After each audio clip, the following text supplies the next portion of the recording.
Congresswoman Liz Cheney responding to calls from members of her own party to be stripped of her title as chair of the House Republican Conference. And a new opinion piece for the Washington Post. Cheney argues, quote, the Republican Party is at a turning point and Republicans must decide whether we're going to choose truth and fidelity to the Constitution. America First members of Congress have never been Cheney's fans. And now, in the wake of her Twitter feud with President Trump, Minority Leader Kevin McCarthy is on board to remove her. All right, for a look at whether she's going to retain her position leading the GOP conference, let's welcome in our panelists. Today we have John Fleming, former Republican congressman from Louisiana and a former assistant to President Trump. Mark Halperin joining us, political analyst as well, joining us live here on National Report, as well as Rebecca Walser, a tax attorney and president of Walser Wealth Management. Thank you all for being here today. John, I'll start with you. The momentum certainly moving against Cheney here. Word is other than the opinion piece, she's not even fighting this. Is this a foregone conclusion? Is that how you see it? It's a done deal. It's all but a done deal. I'm hearing from members.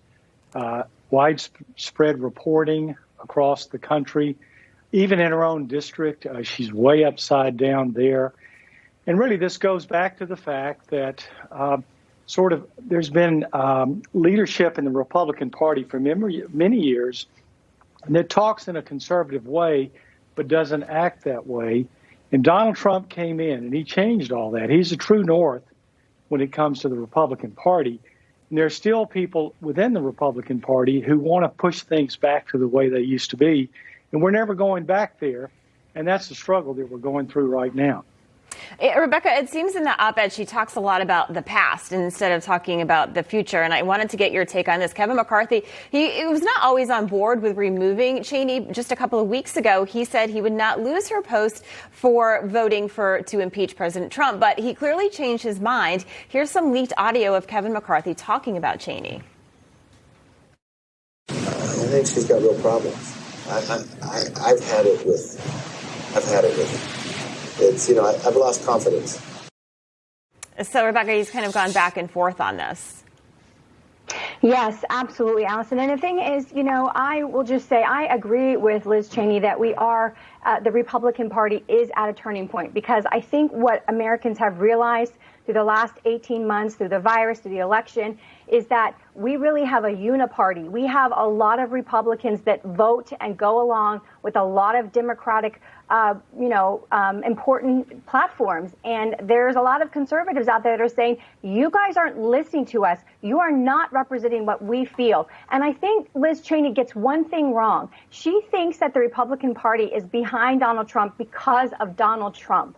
And I completely disagree. Conservatives, Republicans, African Americans that are on the Democratic side, they came together to create one of the largest coalitions behind President Trump because he stood for the Constitution. He wasn't about calling evil good and good evil, which we are seeing so much today in BLM and Antifa. We can cover riots, but all we want to talk about is January 6th. And the American people can see through that, and so can the Republicans. That's a valid point. There's a lot of you take a pot of January 6th and you kind of just place everyone you want in there, and then there you go and you label it, and you're like, how can you vote for this? Because now you're supporting January 6th riots. And it's right. Way more complex than that. A lot of talk is who's going to replace Cheney, John. Who's going to take that number 3 spot when the vote does come down. We've had Congressman Guy Reschenthaler pushing for Elise Stefanik of New York to take on that role. And again, you pose the question because some feel that Cheney's not conservative enough. How much do we know about Representative Elise Stefanik and her conservative values based on what you know or what you've heard on Stefanik? Yeah, the inside word is Stefanik is going to be taking that position. And while her voting record maybe is not as conservative as Cheney's, there's a reason for that. She comes from New York. It's very hard to win elections in New York and vote very conservative. However, as you may recall, she was a strong defender of President Trump when he was being attacked falsely for the Russia hoax and the impeachment and all those things. So I think it's all but a foregone conclusion that Elise will be the next person in that position. All right, let's bring in Mark Halperin. Mark, we've been talking about Liz Cheney and then obviously Elise Stefanik, and some people are questioning: is Stefanik, conservative enough? Will she back the party? Can conservatives count on her? What do you think?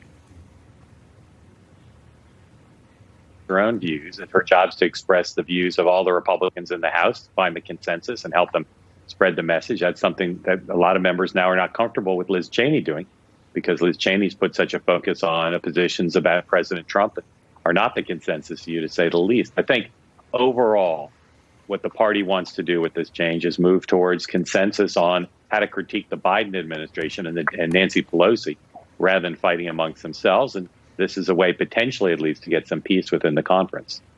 Mark, let me actually go back to you on this, because Rebecca made this point about the Washington Post op-ed that Cheney put out about a turning point for the GOP. Is there some truth in that? Well, look, there's a large part of the Republican Party that thinks continuing to align with President Trump so closely in the midterms and potentially in 2024 is a huge mistake. It's mostly the establishment of the party, which has not been very dominant during the Trump years. But Liz Cheney is speaking for a not insignificant amount of people, members of Congress, some governors, some of the big donors, some grassroots support that says we can't keep fighting ourselves or conducting these fights tethered to Donald Trump. That's not the dominant view amongst House Republicans. It's certainly not the dominant view amongst Republicans around the country. All right, a lot to talk about. We will certainly be talking about this for a little bit. John Fleming, Rebecca Walser, and Mark Halperin, stick around. There's more to cover.